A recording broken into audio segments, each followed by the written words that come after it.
Video से पहले आज का मोटिवेशन थोड़ा सा देख लेते हैं। आज का मोटिवेशन यही जज्बा रहा तो मुश्किलों का हल भी निकलेगा। जमी बंजर हुई तो क्या, वहीं से जल भी निकलेगा। ना हो मायूस ना घबरा, अंधेरे से मेरे साथी, इन्हीं रातों के दामन से सुनहरा कल भी निकलेगा।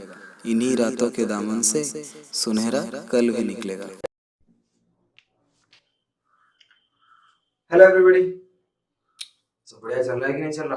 पढ़ाई वढ़ाई ठीक है? तो जो भी करना है करो यार। आप यूट्यूब देखो, वीडियोस देखो, बीवी के वाहिनी देखो, अमित बढ़ाना देखो, कुछ भी देखो, लेकिन पढ़ाई भी उसके साथ कर लिया करो, ठीक है? ज्यादा नहीं। आप हर दिन 4 घंटे की पढ़ाई करते हो तो वो मतलब एक परसिवरेंस मेंटेन रहता है, ठीक है? तो बीच में कभी मतलब एक ऐसा भी दिन ना जाए जिस दिन आप बिल्कुल मतलब किताब पकड़े ही नहीं, ठीक है? हर दिन कुछ ना पढ़ते चलो, ताकि वो एक मतलब क्या आपका प्रैक्टिस बन जाए कि यार हर दिन मैंने कुछ ना कुछ पढ़ा है। आप एक दिन के लिए अगर पढ़ना छोड़ दिया ना तो बड़ा ये सोच लेना कि मेरा 500 रैंक कम हो गया। जितने दिन उतना ही, जितने दिन आप कम करते चलोगे पढ़ाई, उतना आपका 500 रैंक कम होता चलेगा। तो ये एक बात याद में रखना कि हर दिन मुझे कुछ ना कुछ पढ़ना है और उसको खत्म करना है, ठीक है? उसके बाद आप जितना मतलब घूमो, गर्लफ्रेंड के साथ घूमो या तो फिर खुद घूमो, दोस्तों के साथ घूमो, यूट्यूब देखो, कुछ भी करो, लेकिन पढ़ाई का जो स्लॉट होता है वो स्लॉट में आप कुछ अलग मत किया करो, ठीक है? चलो, वो सारी बातें बाद में करते हैं, जब चाहिए होगा तो मैं आपको बताऊंगा। तो आज मैं आपको एक पढ़ाऊंगा। बहुत सारी बच्चों का प्रॉब्लम होता है कि सर जो सोल्यूशन चैप्टर था उसमें नॉर्मलिटी मोलारिटी वगैरह था, वो सब आप हमने समझ लिया था, लेकिन वो वॉल्यूम स्ट्रेंथ जो है वो हमने समझ नहीं पाया कि वो वॉल्यूम स्ट्रेंथ क्या होता है, ठीक है? तो वो मैं आज आपको पढ़ाऊंगा कि एक्चुअली वॉल्यूम स्ट्रेंथ क्या होता है, ठीक है? चलिए स्टार्ट करते हैं। Volume strength of H2O2 solution. Hydrogen peroxide का वॉल्यूम स्ट्रेंथ हम निकाल दें। ये actually volume strength of H2O2 solution क्या होता है? देखो, कोई भी H2O2 सॉल्यूशन का एक 1 लीटर ले लो, ठीक है? 1 लीटर ऑफ H2O2 सॉल्यूशन, हम अगर 1 लीटर ऑफ H2O2 सॉल्यूशन लेंगे, 1 लीटर ऑफ H2O2 सॉल्यूशन लेंगे, वो 1 लीटर H2O2 सॉल्यूशन जब टूटेगा हमें ऑक्सीजन बना के देगा। वो जितना ऑक्सीजन हमें बना के देगा वो होता है उसका वॉल्यूम स्ट्रेंथ, ठीक है? तो इसका मतलब ये है कि 1 लीटर H2O2 सॉल्यूशन जब डिकम्पोज होगा, जितने वॉल्यूम का आपको ऑक्सीजन मिला के, जितने वॉल्यूम का ऑक्सीजन आपको प्रोवाइड करेगा वो होता है उसकी वॉल्यूम स्ट्रेंथ, ठीक है? तो वॉल्यूम स्ट्रेंथ का डेफिनेशन क्या होता है? The volume of oxygen gas obtained at STP, the volume of oxygen gas obtained at STP by the decomposition of unit volume of H2O2 solution। तो जितना वॉल्यूम ऑक्सीजन गैस आपका obtain होगा by the unit volume solution of H2O2 at STP, that is called volume strength of H2O2 solution, ठीक है? Simple सी बात है। जितना volume पकड़ लो, इसका x वॉल्यूम आ गया तो आपका वॉल्यूम स्ट्रेंथ कितना आ जाएगा? x भी, ठीक है? तो जितना वॉल्यूम आपका ऑक्सीजन गैस ऑब्टेन हो रहा है by the decomposition of unit volume of H2O2, unit volume solution of H2O2, that is called as volume strength of H2O2। जैसे कि मैं एक एग्जांपल आपको प्रोवाइड कर रहा हूं कि 5 लीटर H2O2 अगर आप लोगे तो उसमें आपको 100 litre of oxygen gas obtain हो रहा है। पकड़ लो, क्वेश्चन दिया कि on decomposition of 5 litre of H2O2 100 litre of oxygen gas is obtained at STP, calculate the volume strength of H2O2 solution, ठीक है? तो वॉल्यूम स्ट्रेंथ H2O2 सॉल्यूशन का मतलब ये है कि इसका 1 लीटर कितना ऑक्सीजन आपको प्रोवाइड करेगा। तो 5 लीटर प्रोवाइड कर रहा है 100 लीटर ऑफ ऑक्सीजन, तो 1 लीटर ऑफ H2O प्रोवाइड करेगा आपको कितना? 20 लीटर ऑफ ऑक्सीजन। तो यहाँ पर इसका वॉल्यूम स्ट्रेंथ जो आ जाएगा H2O2 सॉल्यूशन का, वो हो जाएगा 20V। वॉल्यूम स्ट्रेंथ को रिप्रेजेंट करते हैं, जैसे मोलरिटी को होता है M, नॉर्मलिटी का M, तो वॉल्यूम स्ट्रेंथ को रिप्रेजेंट करते हैं V से। तो यहाँ पर H2O2 सॉल्यूशन का वॉल्यूम स्ट्रेंथ क्या बन जाएगा आपका? 20V। देखो, क्वेश्चन में पूछा था कि 5 litre of H2O2 produces 100 litre of oxygen. 5 litre आप जब आप लोगे H2O2, वो आपको बना के देगा 100 लीटर ऑफ ऑक्सीजन। आपको वॉल्यूम स्ट्रेंथ निकालना था, तो वॉल्यूम स्ट्रेंथ का मतलब यही होता है कि 1 लीटर H2O2 जब आप लोगे, उसका डिकम्पोजिशन करोगे, उसमें से कितना ऑक्सीजन मिलेगा। तो 5 लीटर दे रहा है 100 लीटर ऑक्सीजन, तो 1 लीटर कितना देगा भाई? 20 लीटर ऑक्सीजन। तो 1 लीटर जितना देगा वही होता है आपका वॉल्यूम स्ट्रेंथ। तो यहाँ पर H2O2 का वॉल्यूम स्ट्रेंथ आपको कितना मिल जाएगा 20V। ठीक है, तो वॉल्यूम स्ट्रेंथ का कांसेप्ट आप क्लियर करो। वॉल्यूम स्ट्रेंथ का कांसेप्ट ये होता है कि भाई 1 लीटर H2O2 को हमें तोड़ना है या फिर डिकम्पोजिशन करना है, उसमें से जितना वॉल्यूम ऑफ ऑक्सीजन निकलेगा एट एसटीपी कंडीशन वो होता है वॉल्यूम स्ट्रेंथ। क्लियर, यहाँ तक तो पूरा क्लियर हो गया। ठीक है, चलिए अब नेक्स्ट आते हैं कि वॉल्यूम स्ट्रेंथ जो होता है वो मोलरिटी और नॉर्मलिटी के साथ उसका कैसे रिलेशनशिप निकालते हैं। चलिए वो हम निकालते हैं, relationship between volume strength, molarity and normality. चलिए एक काम करते हैं, हम एक एग्जांपल ले लेते हैं। पकड़ लो, वॉल्यूम स्ट्रेंथ हो गया x, let volume strength of H2O2 solution that is equal to XV। तो XV मतलब क्या है? ठीक है, XV का मतलब क्या होगा कि भाई जब आप 1 लीटर H2O2 सॉल्यूशन लोगे उसमें से x लीटर का ऑक्सीजन गैस निकलेगा 8 एसटीपी कंडीशन। इसका मतलब ये हुई। ठीक है, तो वॉल्यूम स्ट्रेंथ का मतलब ये है कि unit volume solution of H2O2 जब आप डिकम्पोज करोगे उसमें कितना ऑक्सीजन निकल रहा है। तो यहाँ पर x भी है, मतलब तो x लीटर का ऑक्सीजन निकल रहा है। तो इसका मतलब ये हुआ कि 1 litre of H2O2 solution gives 1 liter of oxygen gas 8 STP. ठीक है, ओके, तो यहाँ पर 1 लीटर ऑक्सीजन गैस एसटीपी में हमें मिल रहा है। तो 1 litre of H2O2 solution gives, यहाँ पर 1 लीटर 8 एसटीपी है, तो इसको जब मैं 22.4 लीटर में डिवाइड कर दूंगा ये बन जाएगा नंबर ऑफ मोल्स। तो x by 22.4 mole of oxygen gas 8 STP. ठीक है, तो यहाँ पर जब आप 1 लीटर H2O2 को तोड़ोगे तो आपको कितना मोल ऑक्सीजन गैस मिल जाएगा? ये मिल जाएगा आपको x by 22.4 mole of oxygen gas. ठीक है, अब जब आप H2O2 के तोड़ते हो, डिकम्पोज करते हो, वो बनाता है H2O प्लस ऑक्सीजन। ठीक है, अब इसको बैलेंस कर लेते हैं। 2H2O2 gives 2H2O plus O2।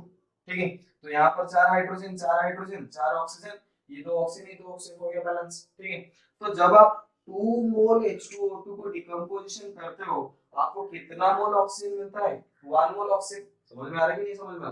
जब आप 2 number of moles of H2O2 को तोड़ोगे या फिर डिकम्पोज करोगे उसमें से आपको मिलेगा 1 मोल ऑक्सीजन। ठीक है, तो लेकिन आपके पास कितना मोल ऑक्सीजन है? आपके पास number of moles of oxygen है x by 22.4 मोल। तो अगर आपको x by 22.4 मोल चाहिए तो इसका कितना चाहिए?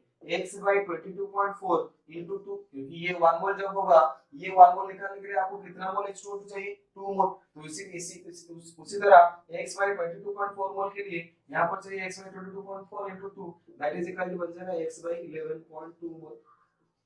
ठीक है, तो मतलब इसका ये है, जब आप बोल रहे हो कि वॉल्यूम स्ट्रेंथ XV तो इसका मतलब ये है कि आपका x by 22.4 mole of oxygen gas liberate हो रहा है, इसमें से 1 लीटर H2O2, तो 1 लीटर H2O2 जो था उसमें से x by 22.4 mole oxygen gas liberate हो रहा था। तो x by 22.4 मोल ऑक्सीजन अगर लिबरेट हो रहा है तो ऑब्वियसली आपने कितना मोल H2O2 लिया है?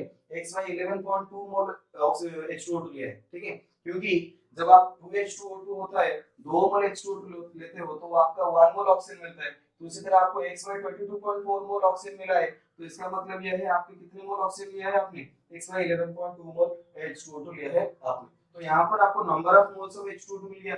वॉल्यूम ऑफ H2O2 हमने क्या लिया था? 1 लीटर।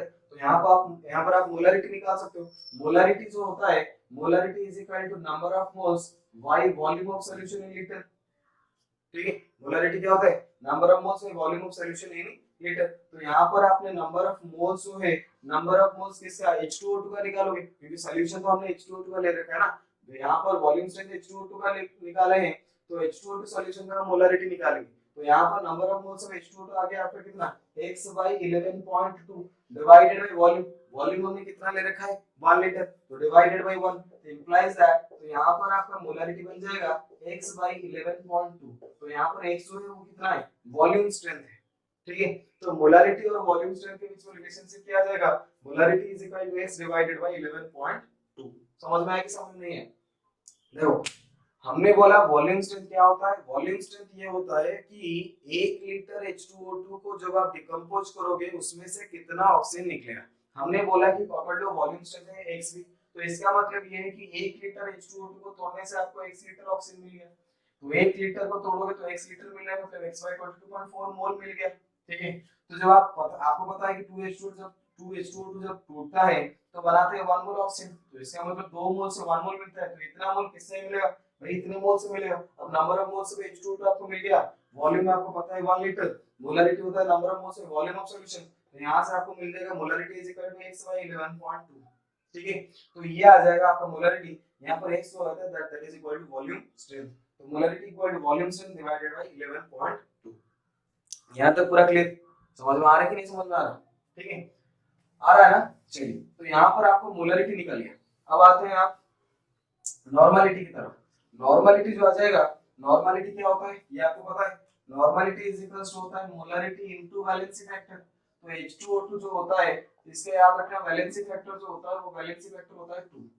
ठीक है, ये सब याद रखना बिल्कुल। तो यहाँ पर मोलरिटी आपने निकालना है कितना, मोलरिटी आपका आ गया x by 11.2, वैलेंसी फैक्टर इसका 2, ये कट जाएगा तो इंप्लाइज दैट नॉर्मलिटी आ जाएगा x डिवाइडेड बाय 5.6। तो ये आ जाएगा नॉर्मलिटी और वॉल्यूम स्ट्रेंथ के बीच में रिलेशनशिप। यहाँ पर x क्या है आपका, वॉल्यूम स्ट्रेंथ, तो normality is equal to volume strength divided by 5.6।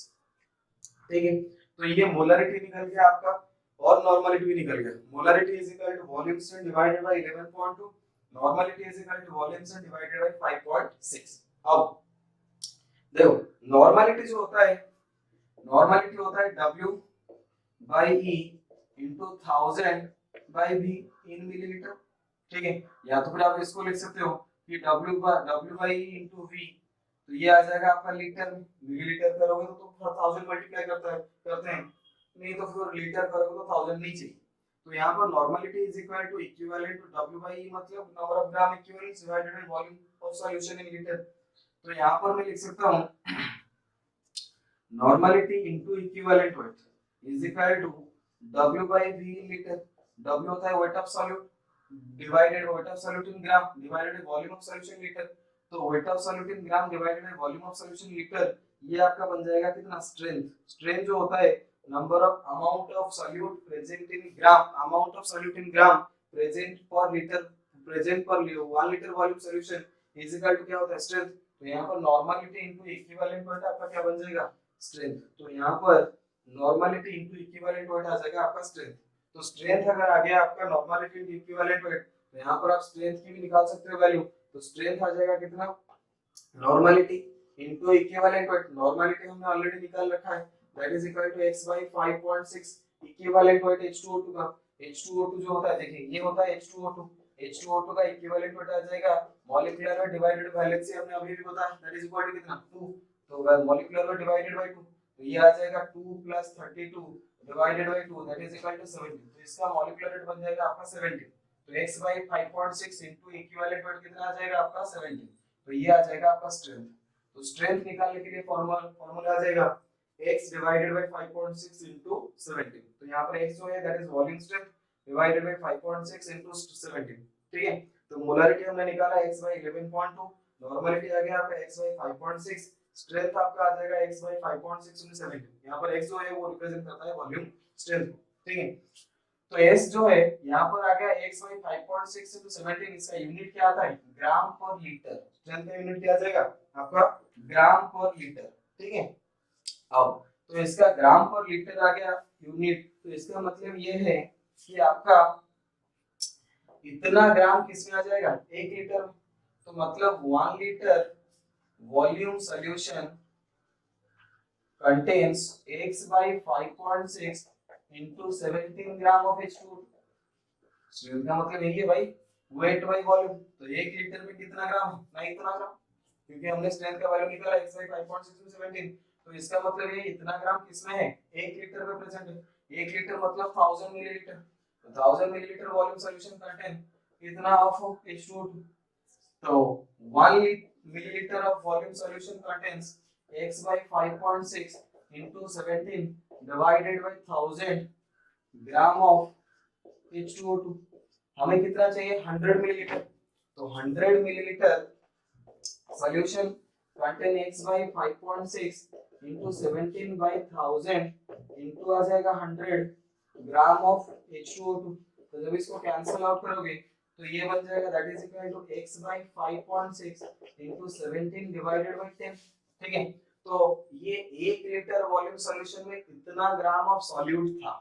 ठीक है, तो इसको हमने बोला कितना स्ट्रेंथ, लेकिन 100 मिलीलीटर सॉल्यूशन में जितना ग्राम सॉल्यूट होता है उसको आप क्या बोलते हो, परसेंटेज स्ट्रेंथ। ठीक है, परसेंटेज स्ट्रेंथ का मतलब ये होता है कि कितना gram of solute 100 millilitre solution में, तो 100 मिलीलीटर सॉल्यूशन में कितना ग्राम सॉल्यूट है, x by 5.6 into 17 by 10, तो ये आ जाएगा आपका परसेंटेज स्ट्रेंथ का फार्मूला। तो percentage strength is equal to बन जाएगा आपका x by 5.6 into 17 divided by 10। ठीक है, तो यहाँ पर इसका मतलब ये है कि स्ट्रेंथ जितना है, परसेंटेज स्ट्रेंथ जो आ जाएगा दैट इज इक्वल टू आ जाएगा percentage strength is equal to strength that is gram per litre divided आपका आ जाएगा 10। तो ये आ जाएगा फार्मूला परसेंटेज बाय स्ट्रेंथ। ठीक है, तो स्ट्रेंथ आ जाएगा आपका x by 5.6 into 17, तो परसेंटेज स्ट्रेंथ आ जाएगा x by 5.6 into 17 divided by 10, या तो कुछ normally percentage strength is equal to strength divided by 10। तो ये आ गया आपका फार्मूला वॉल्यूम स्ट्रेंथ का, मोलरिटी, नॉर्मलिटी और स्ट्रेंथ के रिलेशन में। मुझे लगता है कि आपको समझ में आया होगा। चलिए क्वेश्चन देख लेते हैं। आपको क्वेश्चन प्रोवाइड कर रखा है, calculate the concentration of 20 VH2O2। 20 V मतलब वॉल्यूम स्ट्रेंथ आपको दे दिया कितना 20 VH2O2 in terms of molarity, normality, gram per litre मतलब स्ट्रेंथ, और परसेंटेज W/V मतलब परसेंटेज स्ट्रेंथ। ठीक है, सिंपल सा क्वेश्चन है, फार्मूला आपको याद है तो बस आपको वैल्यू पुट अप करना है, आंसर निकालना होता है। ठीक है, तो यहाँ पर आपको मोलरिटी निकालना है, तो मोलरिटी जो होता है मोलरिटी इज इक्वल टू बन जाएगा आपका कितना x डिवाइडेड बाय 11.2, नॉर्मलिटी आ जाएगा x डिवाइडेड बाय 5.6। ठीक है, तो molarity is equal to x divided by 11.2, 20 divided by 11.2, तो 20 डिवाइडेड बाय 11.2 जब आप करोगे तो ये आ जाएगा 1.84 मोलर। ठीक है, normality is equal to x by 5.6 that is 20 divided by 5.6 that is equal to 3 point something आ जाएगा, ये आ जाएगा आपका 3.58 नॉर्मल। ठीक है, अब आपको चाहिए स्ट्रेंथ, स्ट्रेंथ जो आ जाएगा that is equal to x divided by 5.6 into 17। ठीक है, तो x divided by 5.6, x divided by 5.6 हमने निकाला 3.58 into आ जाएगा आपका 17, तो 3.58 को आपको मल्टीप्लाई करना पड़ेगा 17, तो 3.58 into 17। ठीक है, तो ये आ जाएगा आपका that is equal to 60.86। Next आ जाएगा परसेंटेज स्ट्रेंथ, परसेंटेज स्ट्रेंथ जो होता है that is equal to strength by 10, तो 60.86 by 10 that is equal to 6.086%। ठीक है, तो ये हो जाएगा आपका आंसर। सिंपल सा क्वेश्चन था, आपको बस फॉर्मूला याद होना चाहिए ताकि आप ये आंसर कर सको। ठीक है, वीडियो अगर समझ में आया तो लाइक शेयर सब्सक्राइब बनता है, जरूर ठोको, और सब्सक्राइबर बढ़ाओ, दोस्तों के साथ थोड़ा सा शेयर कर दो, और अच्छा लगा तो कमेंट सेक्शन में बता भी देना कि अच्छा था वीडियो। चलिए ठीक है, थैंक यू।